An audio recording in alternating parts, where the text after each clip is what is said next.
ARK Invest is launching five new ETF products in partnership with 21 Shares that offers investors exposure to Bitcoin and Ethereum future contracts as well as blockchain technology. The ETFs will not invest directly in digital assets, but we're going to talk about all of this and what it means. Joining us right now at the table, first on CNBC, is Cathie Wood, CIO and CEO of ARK Invest. Good morning to you. Good morning, Andrew. Okay, so let's talk about these ETFs, and then I want to go broad and sort of get your sense of where the market is and where crypto's going and what's happening here. But tell us about these ETFs specifically and what you're trying to do. Yes, with our partner 21 Shares, which is the largest crypto ETP provider in the world, mainly European focused, we are launching five ETFs. The strategies are going to be around Bitcoin futures, Ethereum futures, one will be Bitcoin futures and cash, one will be Bitcoin futures and Ethereum futures, and then the last one will be broader Bitcoin and companies exposed to digital assets, equities. How much of this is a dress rehearsal in your mind for a moment in which the SEC says, okay, cat's out of the bag, you can actually issue an ETF that's directly invested in Bitcoin?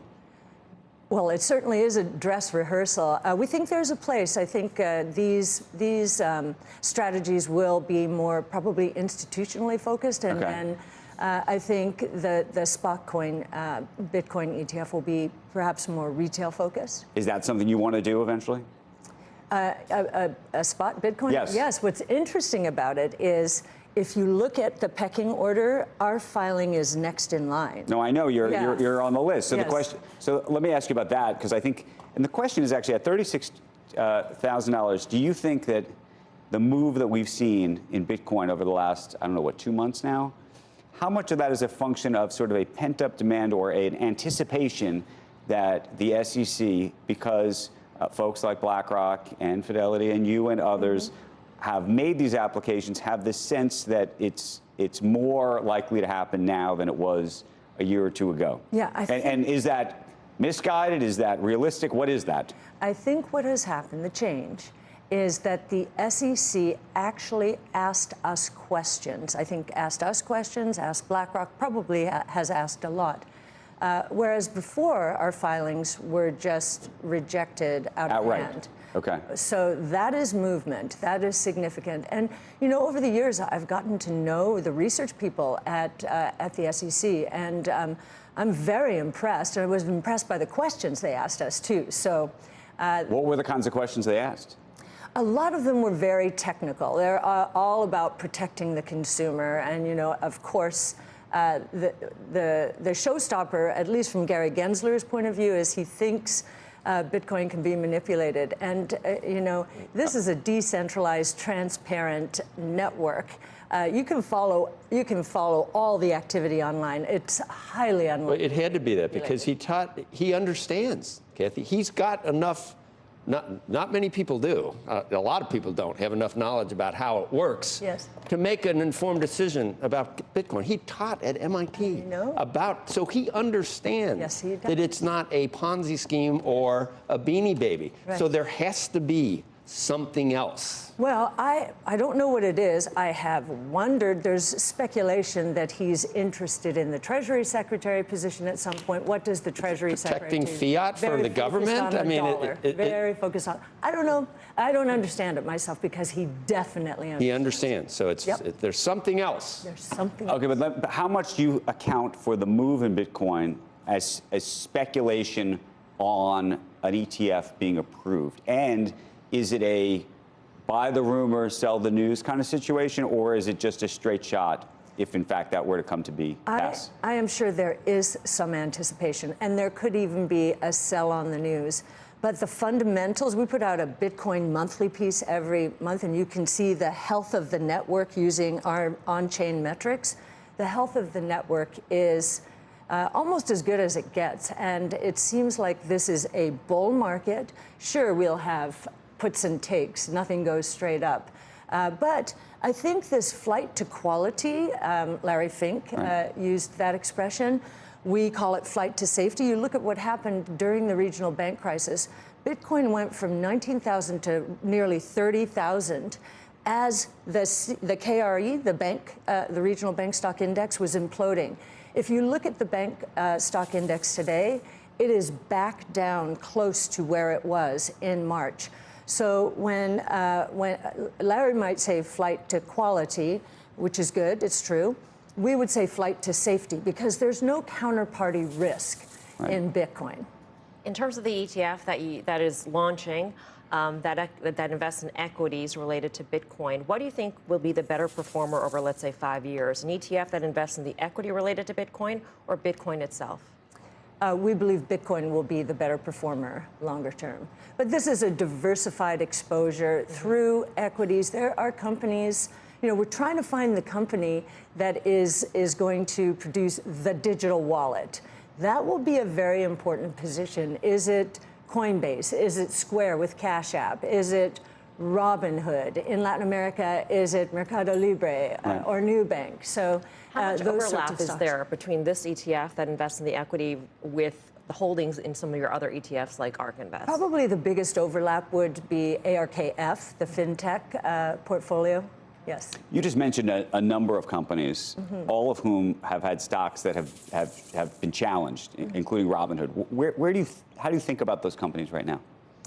Well, we do think that each of them has a very good opportunity in the digital wallet space. Basically, if you think about WeChat Pay, that kind of digital wallet where all financial services take place, there's peer-to-peer interaction, there's commerce over it.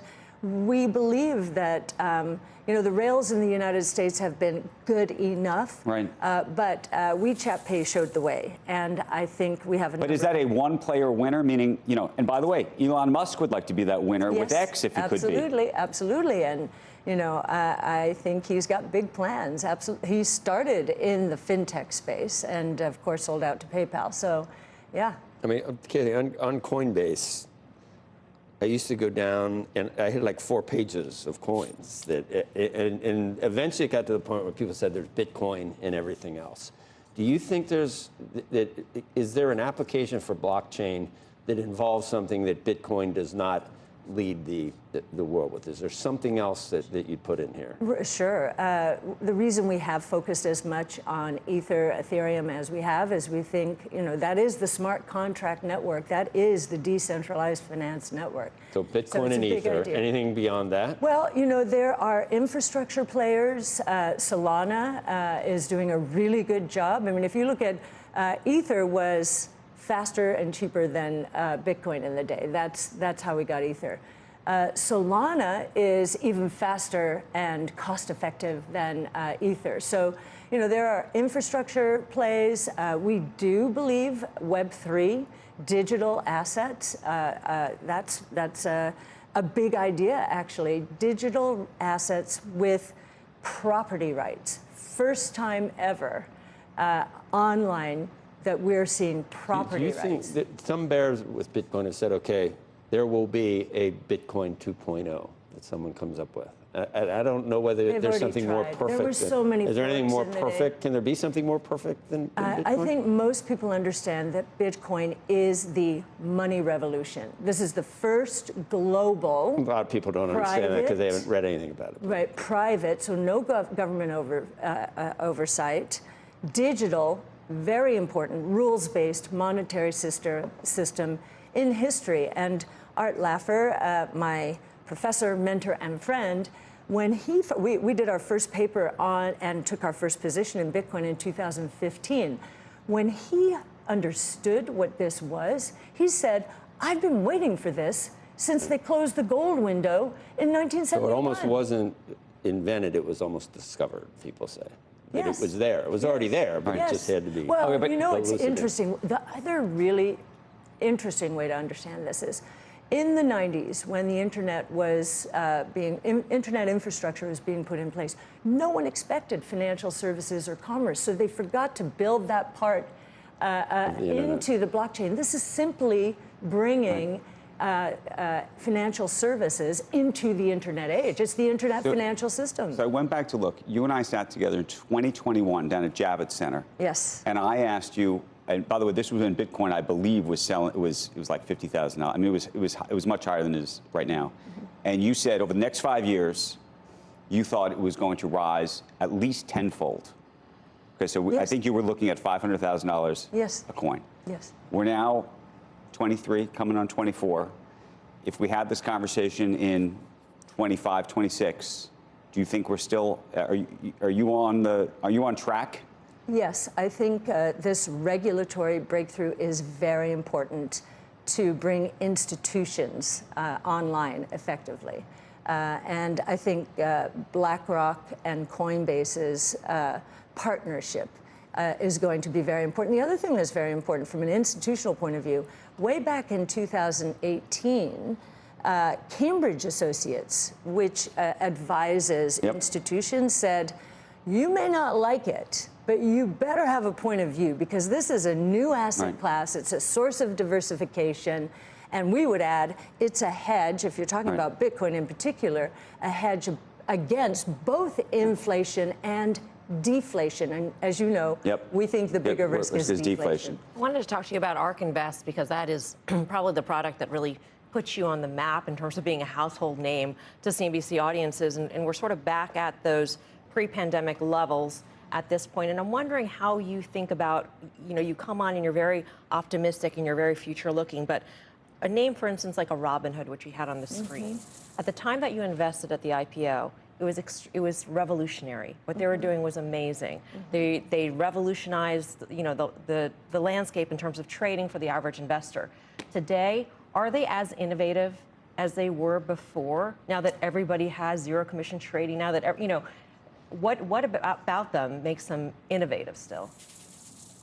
First of all, they are moving very quickly internationally. In crypto, I would say they've been much more conservative when it comes to the SEC. If the SEC deems something a security, even though others will disagree and is probably going to the courts, they have taken it off. So that, I would say, has held them back a bit in the crypto space. But again, with regulatory clarity there, we think they're running hard, and their user interface delights the consumer to this day.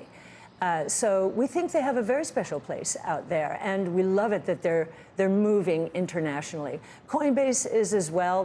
This is a global. Anyone owning Bitcoin knows this is global. This is not just a U.S. opportunity, and it's big.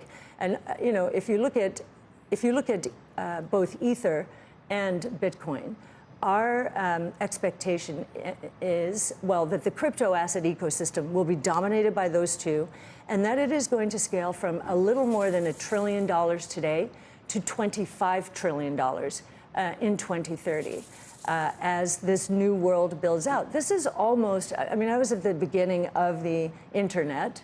Not really, that was DARPA and everything, but as we were studying it in the market in the 90s, this feels like that again. It is a very big idea. Can we pivot before you go, because I have a couple of other companies I wanted to mention. You've been very bullish on autonomy, vehicle autonomy, of ETF all around it, robotics and the like. What do you make of what's happened with Cruise? The shutdown of Cruise, at least the temporary suspension of it.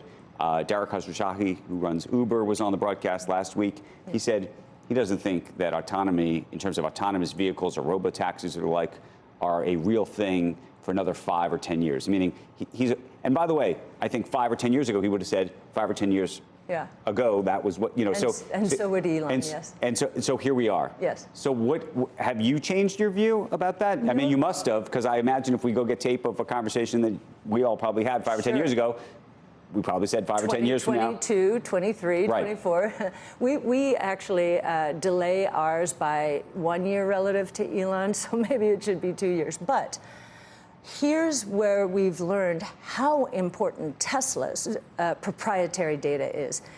It's 5 million robots around the world. Cruise didn't have anything like that. It had hundreds. 5 million robots around the world collect data every day and send it back to Tesla. Tesla has more corner cases, which means disengagements, accidents, information like that, than all the other companies in the world combined. And I have to tell you, watching the breakthroughs in AI that we are seeing, They are astounding, the speed at which this is moving. Right. So it is interesting. I think it's a data issue. Autonomous taxi platforms are the biggest AI project in the world, and therefore we think Tesla is the biggest. But you have sold, you've sold Tesla shares, and it's it used to be the #1 holding, I believe, in your ETF. It's now #3. You've sold about 20 million shares. Yes. Why? So, well, whenever it goes up, it was up about 150% relative to our other names, many of which had not moved. So we will always recycle that way, take profits. And I would also say, listening to Elon on the last conference call, he's very concerned about the economy, as we are. Kathy, will I look outside 5 years from now and see GM and Ford EVs everywhere?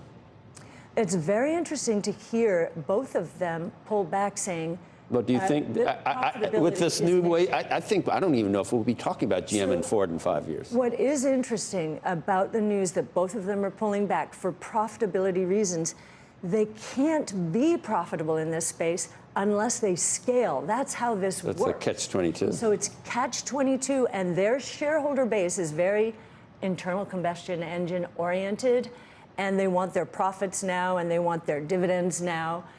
And they don't want that kind of investment. So how are they going to do it? Losses. Will they be able to? I don't know. I don't know. All I know is, back to the Tesla question, as they are pulling away, our market share expectations for Tesla go up. Right.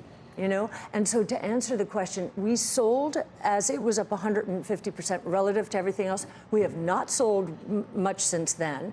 And it will, if we're right on this autonomous taxi opportunity, it will remain in the top 5 in our fund, in our flagship fund. Missing NVIDIA, is that a big regret?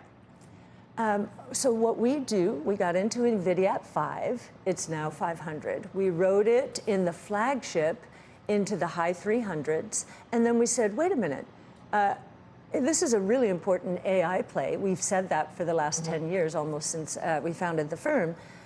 Surely there's not just one winner here. And as we've done our research, for every $1 of hardware spent, there will be $10 to $20 of software. And the key in terms of the companies, every company in our portfolio we look at through this AI lens, do they have proprietary data? Data that no one else has. They can use all these foundation models, develop specialized models, make their businesses more creative, interesting, and productive. Right. Kathy Wood, thank you for joining us this morning. Thank you. Appreciate it. It's great to see you. Absolutely. Coming up, a preview of today's inflation.